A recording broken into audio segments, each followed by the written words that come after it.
this talk is on the fundamentals of polymer tribology, and polymers are very important class of materials for engineers. There are many applications, but polymers can also be applied or used for bearing application, for load bearing application, and especially in the tribology. So there is a branch of tribology which is known as polymer tribology because it concerns with all types of polymers, polymer composites, and so on. So today I will give you an introduction of what is polymer tribology, what are important aspects of polymer tribology. So first, let me talk a little bit about polymers so that we understand what kind of materials they are and how that will be useful for tribology. So polymers are long chain molecules in which one unit called mer repeat itself by covalent bonds. So polymers are really very long chain molecules, but if you look at very smaller unit of that, then one unit will repeat many times to make these large molecules. The backbone of these long molecules, which are macromolecules, are primarily made of carbon or silicon atoms. So there are different types of polymers or large molecules. There are petroleum-derived polymers such as polyethylene, polypropylene. There are synthetic polymers, and also there are natural polymers like starch, glucose, lipids, proteins, and so on. So there are several kinds of polymers, and depending upon application, we can use either of these. So just to give you an example, for example, polypropylene will look something like this, where you have got backbone of carbon atoms, hydrogen, and also you have got little bit bigger entities, which is CH3 here. In the case of polyethylene, it is quite plain CH, and it continues, it's a long chain molecule. So depending upon whether you have got these side entities or not, the properties will change. Some of the natural polymers, these natural polymers are quite large molecules. For example, this is a protein molecule. This is phospholipid, one kind of lipid where you have hydrophobic tails and hydrophilic head. So this is organized in this way such that they can conduct some specific surface related actions. Elemental constituents, molecular structure, shape, chain length, and cross-link density determine much of the mechanical and physical properties of polymers. It is also true for tribological properties. So when we are looking at polymers, whether we are studying the mechanical properties or physical properties or tribological properties, these parameters are extremely important. And therefore, it is very important that we understand how these parameters will affect those properties. So elemental constituents, so what kind of atoms they have, the molecular structure, the shape of the molecules, length of the molecules, and also whether there is cross-linking or not. So these are all extremely important, and therefore, in the whole of this talk, I will be talking about one of these parameters and how that affects tribological properties. For example, elements such as sulfur, nitrogen, fluorine may have beneficial effects on friction. So if we are talking about tribology, these atoms present in the molecule will have better effect because it will tend to reduce friction. And that's why you see some of the polymers, for example, fluorinated polymers like PTFE, gives you very low coefficient of friction. Then long chain structure give low coefficient of friction in comparison to branched or aromatic chains. So this is a long chain linear polymer. So here we do not have any kind of branching or any side bulky group. So this kind of linear chain tends to give you low coefficient of friction. If you have got branching, for example, on this side, then branching will tend to give you high coefficient of friction. Cross-link density adds to the strength and has complex effects on tribology. An optimum cross-link density may give the best tribological performances. So generally, cross-link density has got two effects. One is the mechanical property. Mechanical property will increase, which might have some beneficial effect on tribology. But if the cross-link density is extremely high, in that case, generally, you will see that friction will tend to increase. So it is a complex effect, and therefore we need to properly study the effect of cross-link density on tribological performance. As well as we should know that polymers are viscoelastic and viscoplastic materials. So how this will affect, that is also to be studied. So changing from metals to polymers, you will see that there are many types of parameters which need to be optimized or which needs to be studied if we are trying to use the polymers for tribological applications. Now, based on the mechanical properties, we can divide polymers into these three main classes: thermoplastics, thermosets, and elastomers. They have very distinct properties. Although they are all polymers, there is no difference as far as the molecules are concerned, but their mechanical properties as well as tribological properties will change quite a lot. So thermoplastics are, for example, polyethylene, PTFE, nylon. So these are thermoplastics, and they have very specific application, very specific mechanical properties as well as physical properties. Thermosets like epoxy, phenolic resin, polyamide, these are thermosets. And they also have very specific application because they tend to have better mechanical property. But in terms of tribology, they may not have as good tribological property compared to thermoplastics. Then elastomers are the rubber type of material, the rubbery materials, and they have their own distinct application based on their mechanical properties and as well as tribological properties. So each group of polymers, they serve the engineering applications in their own way, and we need to understand the differences between them as far as the mechanical properties are concerned and also tribological properties are concerned. So I will be talking about these three classes of polymers while I'm discussing about tribology. So let's try to understand what is friction. Just briefly, friction is defined as the force of resistance when one body slides or rolls over the other. So this is a very simple definition, and we can understand about these. So for example, if we are sliding something, or compared to the same weight we are rolling something, then it is easier because the work done that is carried out at the interface is different in this case. So friction is the work done or energy dissipated at the interface or the contact area. So it is all the work done, all the kinds of work that is being done at the interface, and here the interface is between this solid and the surface where it is being slipped. Similarly, in this case, it is between the wheel surface and the surface where this cart is moving.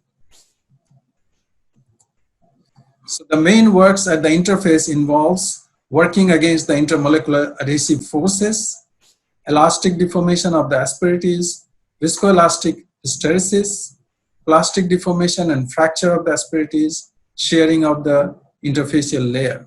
So these are the kind of works that happen at the interface, and what we measure as friction is a combination of all these.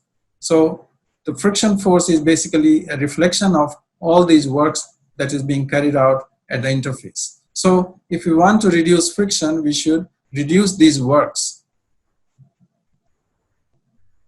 Now, in the case of polymer tribology, as well as tribology of other materials like metals, we have a model called two-term model of friction. This we should understand because this explains the mechanism of friction and why there is friction between two surfaces. So this picture you see here, there is a rigid asperity and there is another surface, and it may be the asperity of the other surface. So there are two surfaces sliding against each other.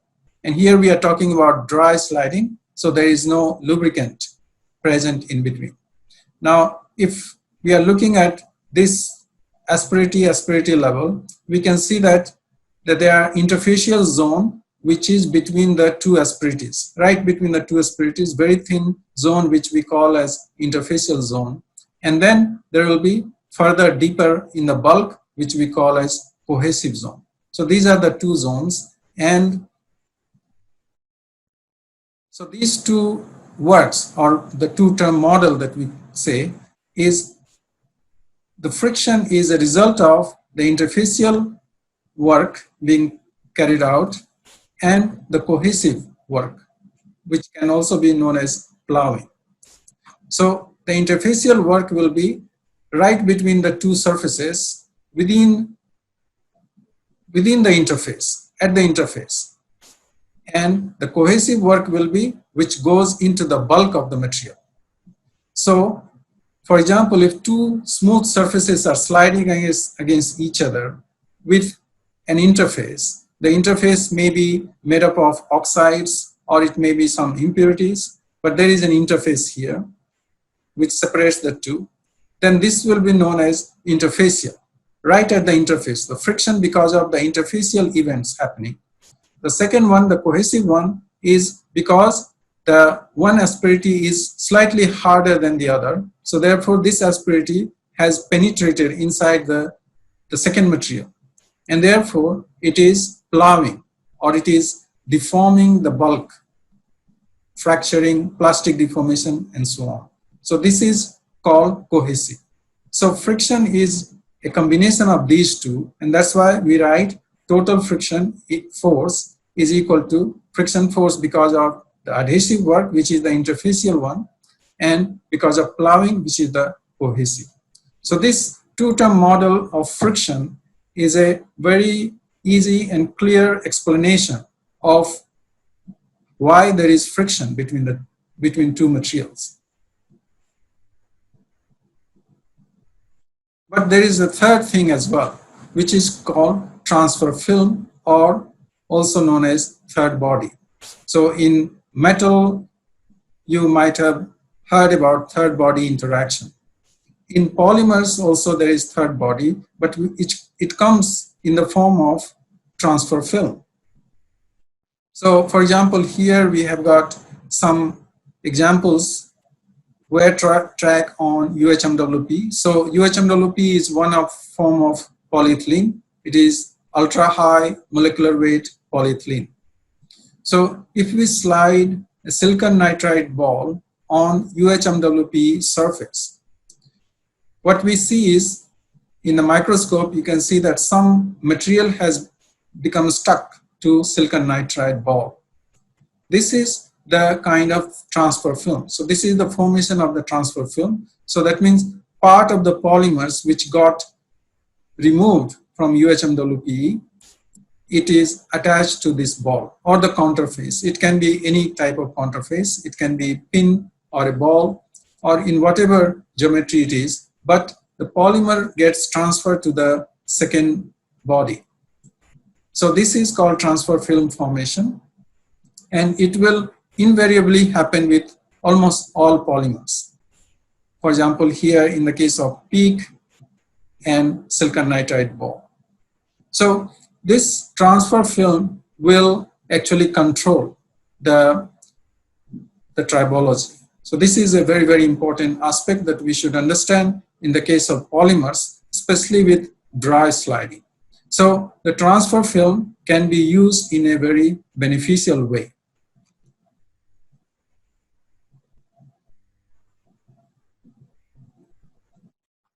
So transfer film is formed during the initial sliding called running in. So in the case of metal tribology, you must have heard about running in, which is the period in which generally the coefficient of friction will go down, the materials will get smoothened.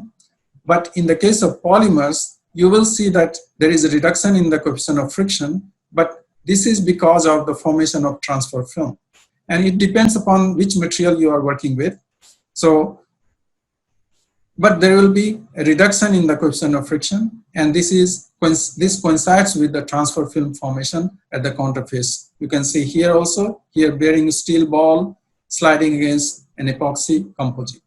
So this is the most useful part of initial sliding, in which the transfer film is formed. The coefficient of friction will come down to a very lower value, and it will continue unless there is some problem with the transfer film, unless the transfer film is removed for whatever reason.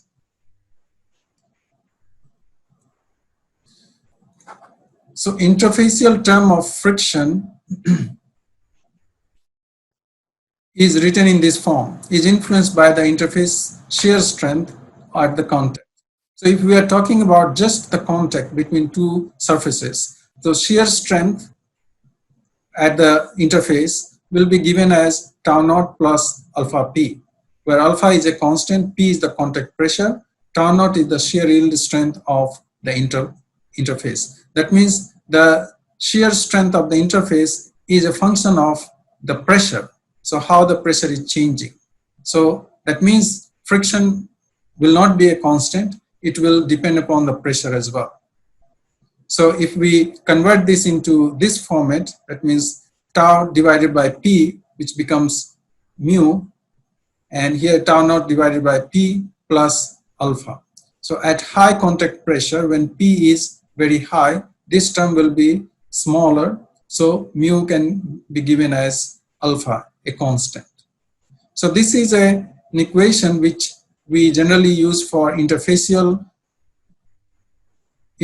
sliding, and this tells us that the friction at the interface is not a constant, it depends upon the pressure, how the pressure is changing. So depending upon which aspect of the two-term model is important, whether it is purely interfacial or it is purely cohesive or it is a combination of the two, we can use this equation for interfacial friction.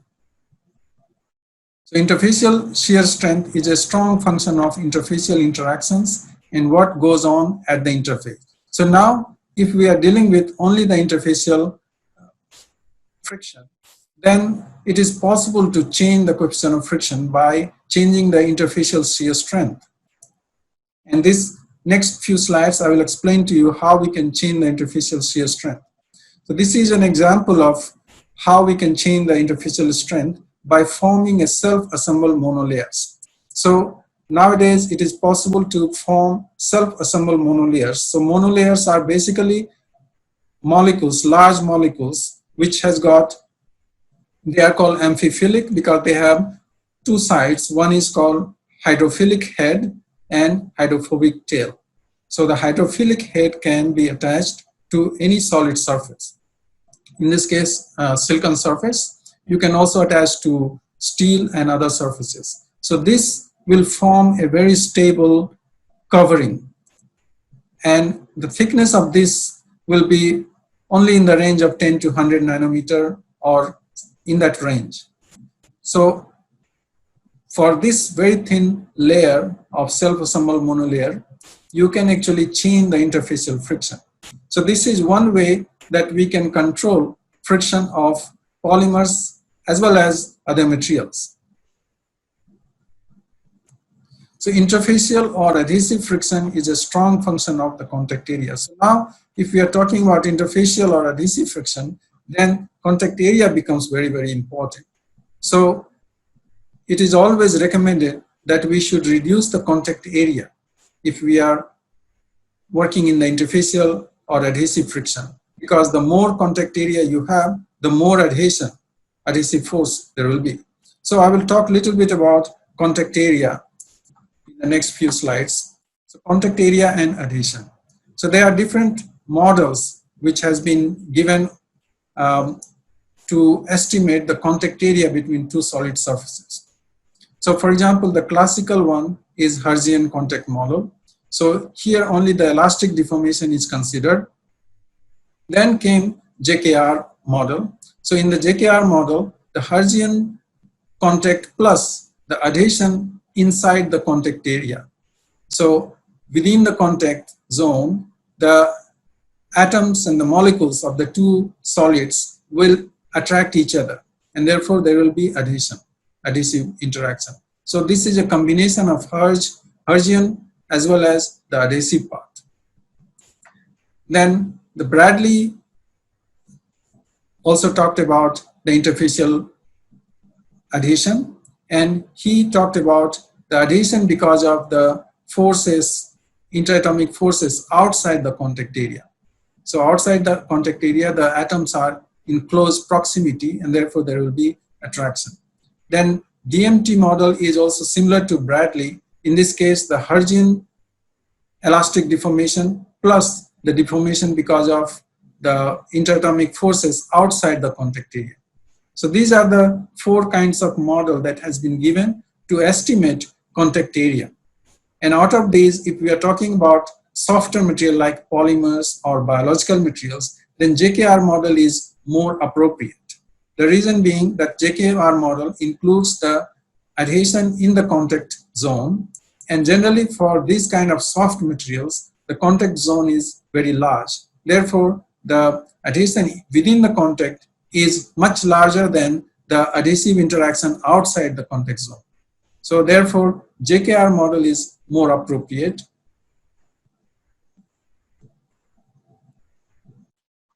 And there are some calculations based on the JKR model. But here I would like to show you this graph where you can see the effect of adhesion. So for example, if we have a ball on a flat surface and we increase the load on the ball. So starting with zero load, the contact circle or contact radius of the contact circle is zero here.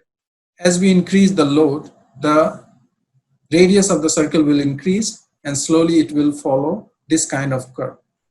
Now, if there is no adhesion, then when you reduce the force, slowly you take out the force and it will follow this kind of path and going back to zero when the load is zero. So this is the usual, which is the Hertzian model. But if there is a interaction because of the interatomic forces, then for example, the second case, if you are reducing the load, when the load is zero, there is still some contact here because radius of circle of contact is not zero, it has got some finite value. So in order to make this radius of circle of contact zero, you have to give opposite force. So this is the additional force that you have to give, which is the adhesive force, because the two materials actually got adhered to each other because of the interatomic forces, which has been shown here. When the proximity is very, very small, these two surfaces will come in close contact and there will be adhesion. So this force F naught is known as pull-off force. And there are some calculations, for example, Bradley's equation, or also Tabor has also given this kind of relation where F naught, which is the pull-off force, is given as 4 pi r gamma for this geometry, where r is the radius of this sphere and gamma is the interfacial surface energy. So we can relate this pull-off force to surface energy. So ultimately it's the surface energy that is affecting adhesion. So that is the important part. This is also another type of equation which includes Hamaker constant here. We will not use this one, but this equation is quite useful for rheological studies, where we have to find out the attraction between two particles. But in our case, we will use this one, which is more suitable because surface energy is something that we can measure quite easily.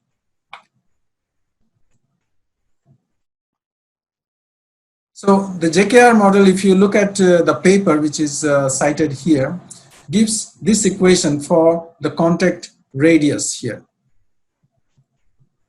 And if the contact radius is to be 0, then we can substitute this as 0. But to make this 0, to make this part 0, one thing we have to make sure is that this under the root is not negative, because that will give us unreal answer. So this can be 0 or more than 0. So based on this, that this is 0, you can actually find out f as minus 3 pi r gamma.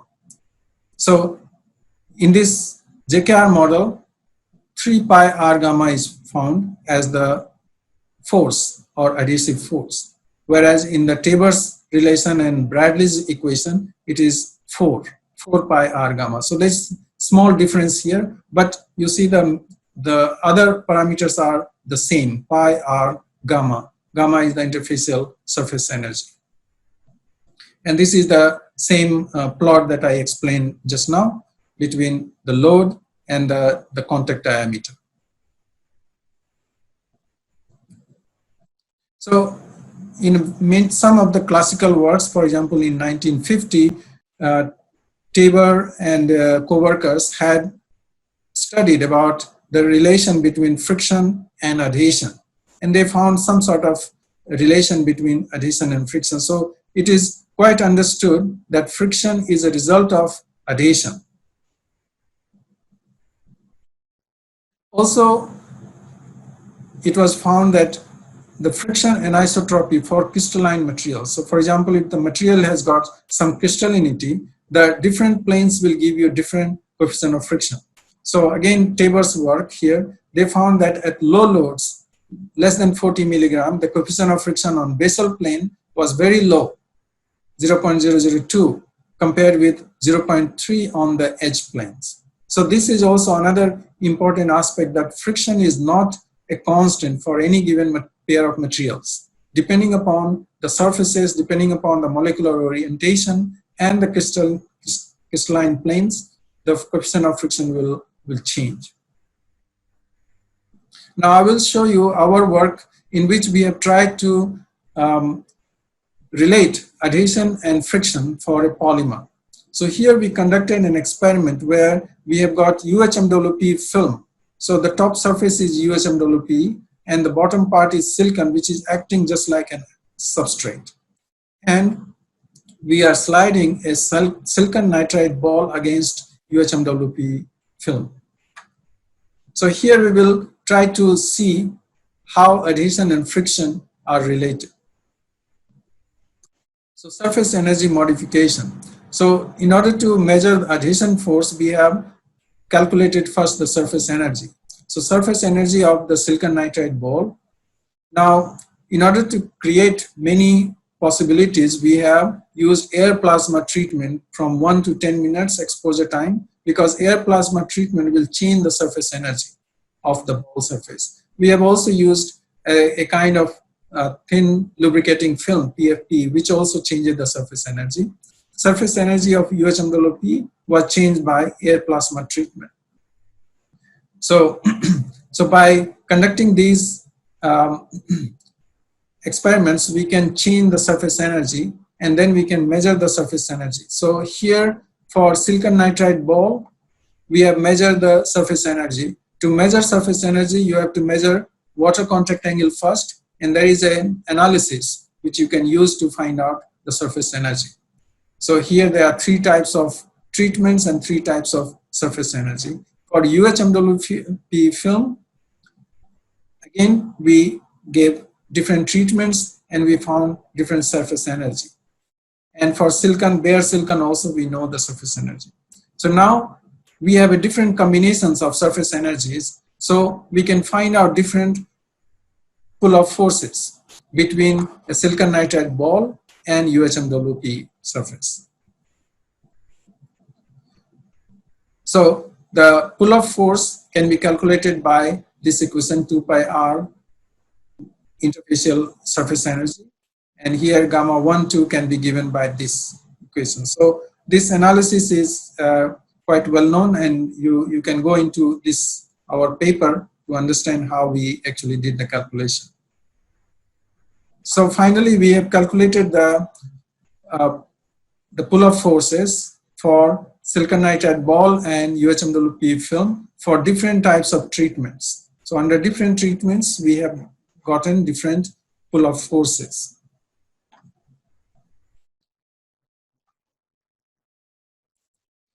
And for each pull-up force, we have conducted this experiment. So each combination of the ball and the film, we have conducted this sliding experiment where we varied the contact pressure and we measured the shear stress. So to measure the shear stress, we have used the Hertzian contact area. So load divided by, friction force divided by the contact area is the shear stress.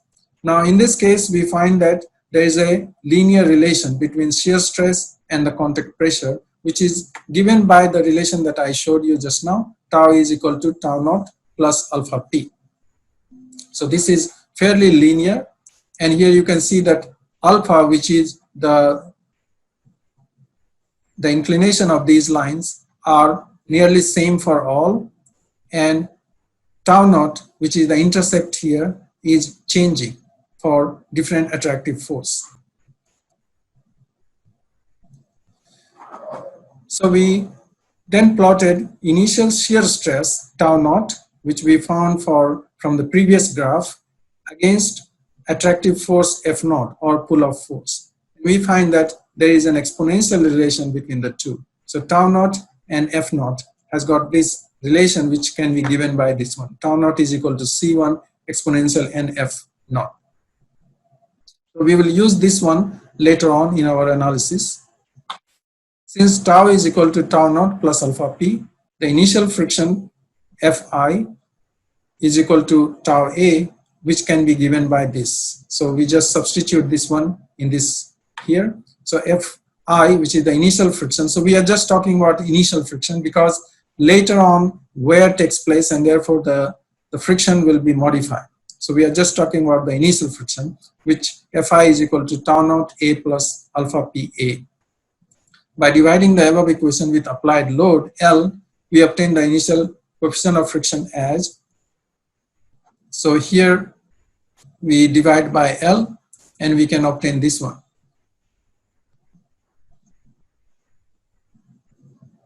Now we can correlate mu I as a function of attractive or pull-up force F naught using this exponential function we found out from our previous graph. So we substitute this one in the previous equation, and we can write mu I is equal to C1 exponential NF naught over L multiplied by A, contact area, plus alpha. Now for viscoelastic materials such as UHMWP film, the contact area A is nearly proportional to L power 0.75. So this has been suggested in previous publications. So we use that one, and then we simplified this equation as this one. So here you can see that the coefficient of friction is an exponential function of the pull-up force F naught. So we have plotted initial coefficient of friction as a function of attractive force or pull-up force F naught, and these are the experimental data, and this line is the equation that we have just now derived. So we can see that the experimental data fits into the this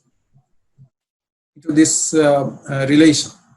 So we can say that this relation is quite valid for polymers. So we can relate the coefficient of friction to the pull-up force or attractive force, which is a result of adhesive interaction. So for different types of normal load, you can see that still this relation is still valid, and it correlates with the experimental data.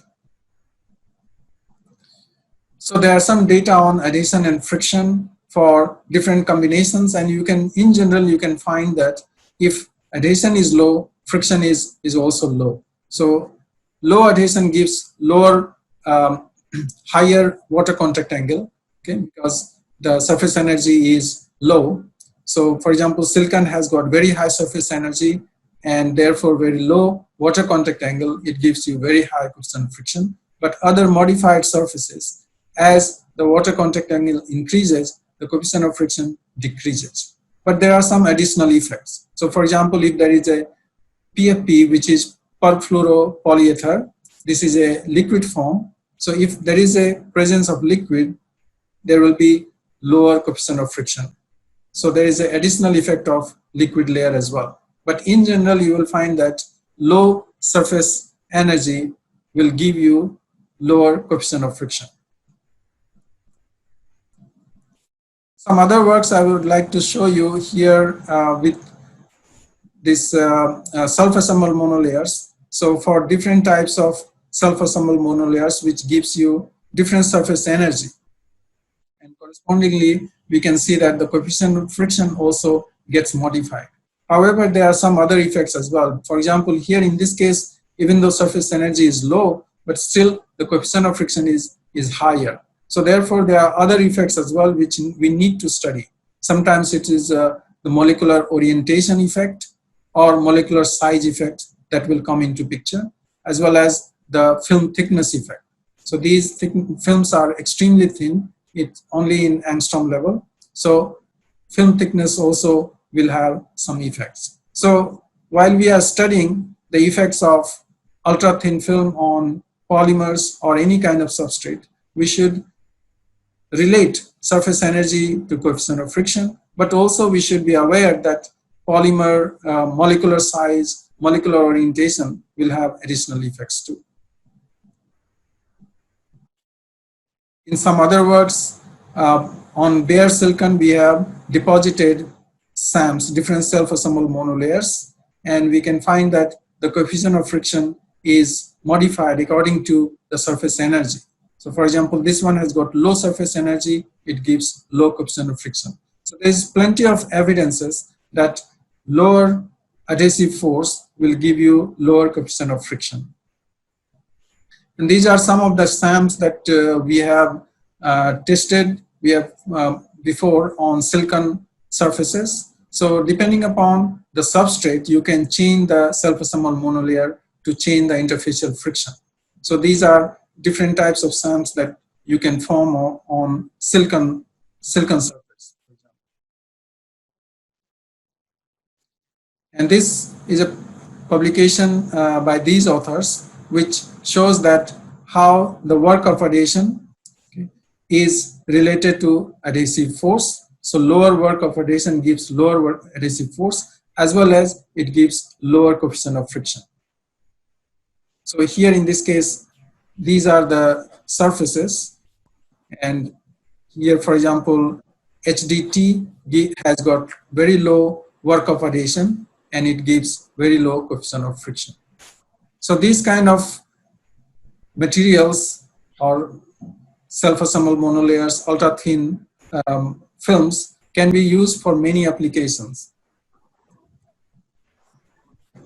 Again, by the same authors, the wear was evaluated, and HDT, which gave lowest coefficient of friction, also gives lower wear depth, and in this case as well, lower wear. So these are some of the results on self-assembled monolayers or ultra thin films on polymers or some other materials, which can be used to modify the coefficient of friction. Professor Sinha, you may like to conclude in another 5 minutes if possible. 5 minutes, okay. How much time? Thank you. I will try to finish in 5 minutes. Yeah, no problem. Okay, thank you. Yeah. So other types of studies that we have conducted before, here in this case we see the effect of polymers molecular profile. So for example, polyethylene is a completely linear polymer, whereas polystyrene has side bulky group. And if we test polyethylene, then it gives us very low coefficient of friction and the wear life is quite high. But polystyrene on the same type of substrate gives very high coefficient of friction and very low wear life. even though both are thermoplastics. So now in this case, we have to understand that linear molecular profile will give low coefficient of friction, and therefore very good chance that it will give you low wear or very high wear life, whereas polystyrene will not. So when we are talking about polymer tribology, we should be fully aware of these effects, that it is not that all thermoplastics will give you lower coefficient of friction and high wear life, but only few of them, because they have different molecular structures.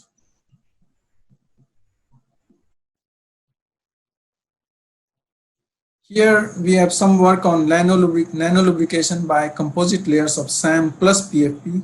So here basically we are looking at the effect of PFP as a ultra thin lubricant. And so even though this is not a solid polymer, but this is in a liquid form, but still we can see that what is the effect. So basically, for example, if you have PFP, the lubrication, then the water contact angle will increase. That means the adhesion is lower, and therefore the coefficient of friction is lower in this case. So all the ones with PFP and with thermal treatment gives lower coefficient of friction. And obviously these are very good for tribological applications because it will increase the wear durability quite high. So now I will be talking about the interfacial transfer films, as well as the effect of the cohesive interaction. So for example, so far I talked about the interfacial effect or adhesive interaction, but when we talk about cohesive interaction, there are many other things which are happening. For example, plastic deformation, fracture, and therefore you will see the effect in the friction force. Here the scratch force, which is same as the friction force, and this force is varying based on because of the fracture event that are taking place.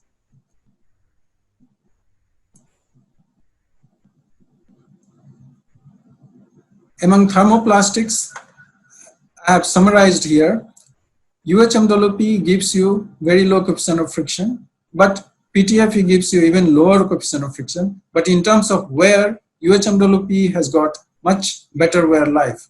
I don't have data for PTFE here, but generally PTFE has got very high wear rate. So therefore, UHMWP is the most suitable polymer for low coefficient of friction and high wear life. So this is by testing many polymers. Compared to PEEK, you can compare UHMWP with PEEK, even though PEEK has got better mechanical properties, but tribologically PEEK is poorer than UHMWP. Another is tribology of polyethylene, nature of transfer layer. So the nature of transfer layer will also affect, so for example here, low density polyethylene and high density polyethylene. So in these two cases, both are polyethylene, but low density polyethylene will form very thick bulky transfer layer, whereas HDPE will form extremely thin transfer layer. So in fact, this type of transfer layer is far better compared to this one. And therefore HDPE has got lower wear rate compared to LDPE and even lower coefficient of friction. So this is another thing we should know, that transfer film should not be a bulky or thick transfer film, but rather it should be very thin. So summarizing, excellent tribological properties of polymers depend upon several factors such as molecular profile, crystallinity, surface energy, their ductility, and transfer film formation. As I said, transfer film formation is an important part of polymer tribology, whether it is a pure polymer or it is in the composite form. So this should be studied very carefully. Few thermoplastics are extremely low friction materials, and they can be used as bulk or as a solid lubricants. The suitable polymer composites can be designed. So I did not have time to talk about polymer composites, but polymer composites can be designed if we understand the nature of the bulk polymer and then try to achieve low friction and low wear by some solid lubrication or by strengthening. So that's all for polymer tribology. Thank you very much for your kind attention. From the chat box. How to obtain shear stress in tribo pair with the help of load and contact area? How to obtain contact area? What is the water contact angle? What is the initial coefficient of friction? Okay. So let me Repeat. yeah, let me answer this. What is water contact angle? So Yes. water contact angle is basically, when you drop a very small droplet of water on a surface, you might have observed that on some surfaces it makes a nice droplet, and on some surfaces it just spreads. So there is a way to measure the water contact angle. So when it spreads, then the water contact angle is small, and it comes from the Young's equation. There is a Young's equation for surface energy. If you study that, you can find out how do we measure water contact angle. So when the surface has got high energy, surface energy, then the water will wet the surface, because the water will spread, because the surface has got very high energy. So water will spread, and that will give you low water contact angle. If the surface energy is very low, then the water droplet will not spread. So therefore, the water contact angle will be large. So this is how we measure surface energy. So if surface energy is high on any surface, then water contact angle will be low, and there is a theoretical calculation we can use to calculate surface energy. So that's how the water contact angle comes into picture in our discussion. Okay. And what is the second one? Sorry. He says how to obtain shear stress in tribo pair with the help of load and contact area, and how to obtain contact area. Okay. So see, the contact area is a very difficult thing to find out. So, and that's why I talked about Hertzian contact model, JKR model, and so on. So Hertzian contact model takes only the elastic deformation, and it gives you can calculate what will be the contact area. For example, when a sphere is on a plane surface and there is a load. So you can find out the contact area. And JKR model will also give you a way to find out the contact area. So you can use that contact area, and if you have to measure the friction force. So friction force divided by this contact area can be taken as a shear stress in this case. Okay. Another question is why the linear polymer is more wear resistant than branched polymer? Okay, this is explained as something like a smooth profile or smooth molecular profile. So a linear polymer has no branch, and it is easy to align itself in the direction of the sliding. So by aligning in the direction of sliding, it gives you less resistance. Whereas a branched polymer will not align itself in the direction of sliding because it is very bulky. It has got branches, and therefore it will continue to offer lot of resistance when another surface is sliding. And this is the reason why actually the linear polymers tend to give you low coefficient of friction, because of the molecular alignment in the direction of sliding. Another question on the chat is what is the effect of crystallinity on wear of polymer? Okay, crystallinity has got effect on mechanical properties as well as tribological property.